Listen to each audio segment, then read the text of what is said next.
El 21 de junio de este año, la Administración Nacional de la Seguridad Social, ANSES, informó que se intensificará la digitalización y el reajuste de la información para evitar fraudes que perjudiquen la buena administración de los recursos públicos.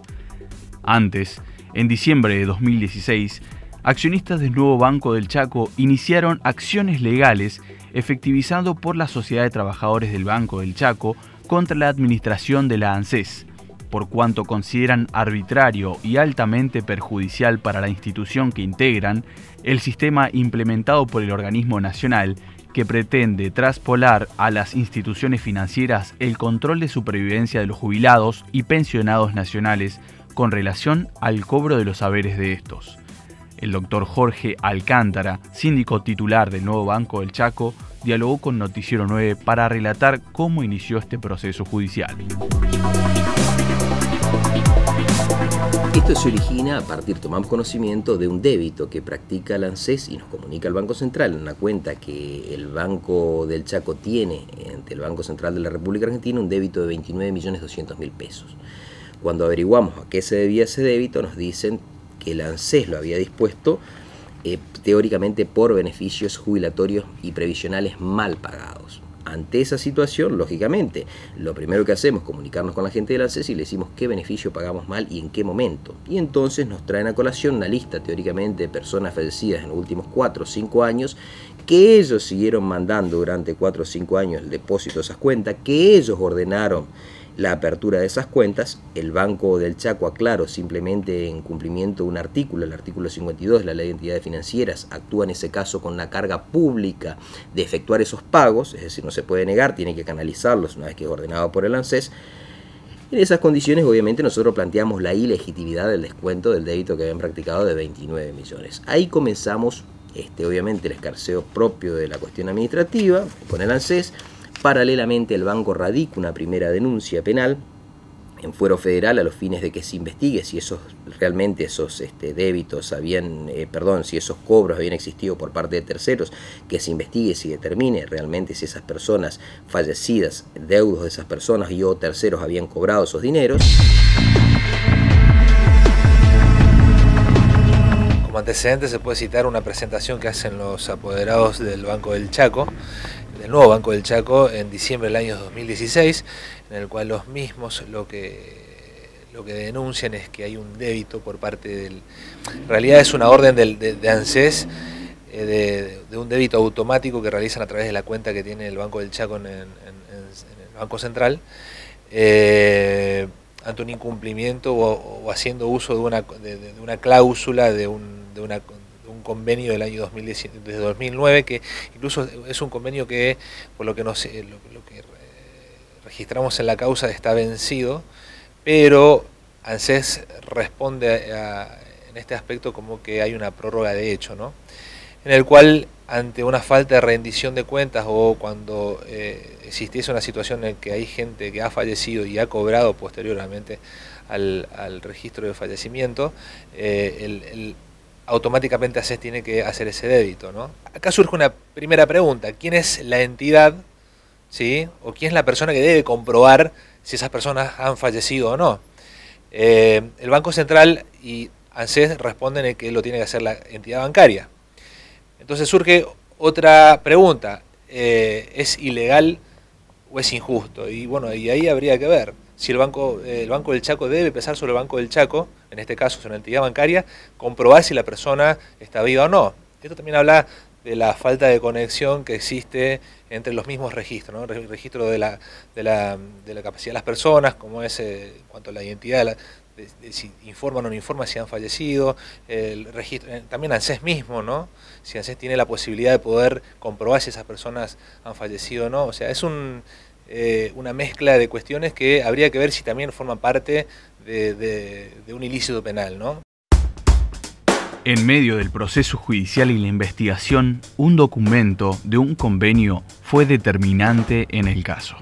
Y en el interín nos encontramos, llega a nuestro conocimiento también, algo que nosotros habíamos su existencia, pero que no lo podíamos hasta el momento determinar fehacientemente. La existencia de un convenio firmado en el 2001 entre ANSES y el RENAPER, el Registro Nacional de las Personas, por el cual el RENAPER todas las semanas le eleva un informe con la totalidad de fallecidos al ANSES. ¿Qué personas van falleciendo semana a semana? Ese convenio que dice, ¿para qué se hace eso? Precisamente para evitar el pago indebido, dice, de beneficios previsionales y jubilatorios. O sea que indudablemente hubo funcionarios que durante 4 o 5 años, o este último periodo, indudablemente no han reparado en esos informes y no han producido, lógicamente, el cese de los beneficios respectivos. Este convenio marco fue firmado el 5 de junio de 2001 por el Interventor Nacional del Registro Nacional de las Personas, RENAPER, el licenciado Gartón Ortiz Maldonado, y el Interventor Nacional de ANSES, el doctor Rodolfo Campero. El acuerdo tiene el fin de instrumentar el mecanismo mediante el cual se agilizan las comunicaciones de los fallecimientos que realiza el RENAPER a la ANSES. En la tercera cláusula del convenio, establece que ANSES debe establecer los mecanismos técnicos administrativos necesarios para evitar la realización de egresos fuera del marco de la legislación vigente, encontrándose obligada a mantener actualizada su base de datos. Tal como lo establecía el convenio en su cláusula 10ª y 16ª, luego del plazo de prueba de 120 días en la provincia de Río Negro, Catamarca, Neuquén, Salta y La Pampa, se implementaría en todo el país. Semanalmente, RENAPER dio informes de los decesos ANSES. Entonces, ¿qué hizo ANSES? ¿Cuál es el impacto que tendría el nuevo Banco del Chaco al tener que ser obligados a pagar esta intimación? Imagínense, estamos hablando de un banco provincial, no estamos hablando de un banco, es decir, lo cual lleva obviamente, si bien es un banco con sus finanzas absolutamente saneadas, imagínense que un pago de 29 millones lo absorbemos, ahora un pago de 65 provoca un daño patrimonial al banco. Totalmente honesto, también hay bancos privados que están mirando esta situación porque lógicamente los bancos que más les ha tocado que se han producido débitos de esta naturaleza están viendo cómo sigue la cuestión del Banco del Chaco porque obviamente calculo que van a efectuar el mismo planteo que hemos efectuado nosotros. No podíamos quedarnos de brazos cruzados frente a una estafa. Había 8.000 muertos que recibían pensiones. Claramente se generó una mafia de las pensiones.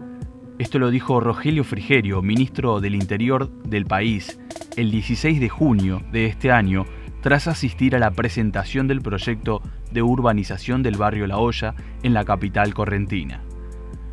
Volviendo al reclamo del ANSES, el organismo no solo le cobra a las entidades bancarias la deuda, sino que, en lugar de tratar de corregir tamañas irregularidades internas, ANSES pretende de facto obligar al banco, sin tener facultades para ello, disponer que el control de supervivencia de sus beneficiarios sea responsabilidad de los bancos, cuando la norma vigente del Banco Central de la República Argentina dispone que la responsabilidad de la supervivencia sea del ANSES. De esta manera, pretende que cada banco tenga un personal exclusivo para corroborar si las personas que cobran siguen vivas. Sería interesante que sea el puntapié inicial para replantearse los sistemas de control, ¿no? O sea, trabajar en red.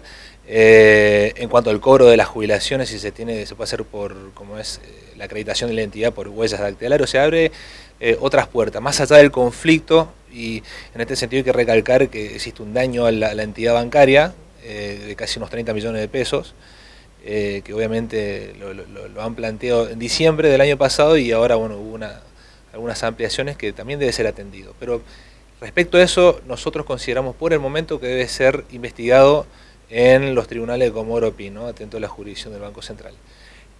Y los cobros ilegítimos o ilegales, en realidad, la investigación debe efectuarse aquí en Resistencia. Nosotros consideramos que indudablemente, si usted tiene en cuenta que esos beneficios fueron cobrados aquí en definitiva por terceros y demás, la primer parte de ese iter criminis, de esa actividad criminal fue en el Chaco. Nosotros consideramos que es la justicia federal de la provincia del Chaco la que debe intervenir.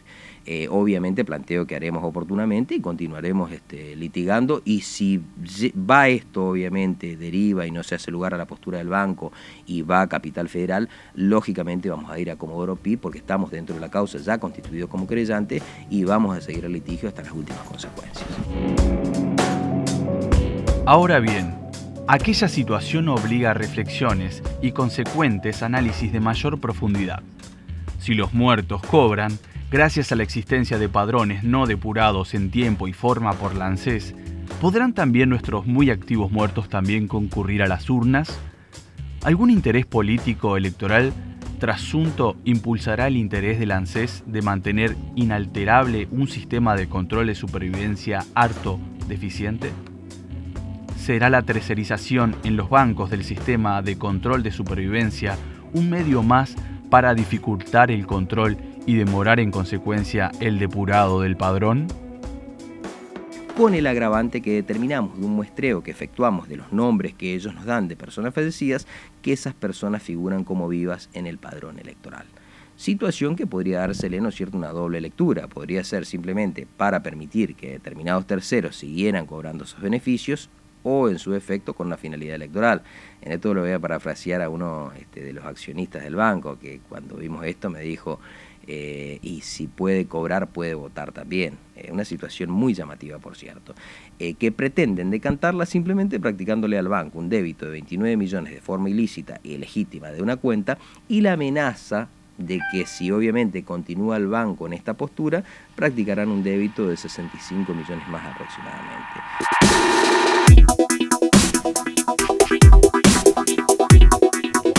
El representante de la Sociedad de los Trabajadores del Nuevo Banco del Chaco, Julio Eiden, emitió un comunicado y dio algunos ejemplos de los muchos detectados de beneficiario fallecidos años atrás, no solo incluidos en el padrón del ANSES para cobrar, sino también en el padrón electoral del año 2017. Ejemplo de ellos son Ramón Rubén Minio, fallecido en noviembre de 2016, ANSES comunica su deceso en abril de 2017. En el padrón electoral, vota en Presidencia Roque Sáenz Peña en la EGB número 1022, mesa 116. Luisa Núñez, fallecida en diciembre de 2016, ANSES comunica en abril de 2017 su fallecimiento. En el padrón electoral de Resistencia Chaco, figura EGB número 343, mesa 1359. Estos son algunos de los nombres de los fallecidos que aún siguen en la lista de los padrones.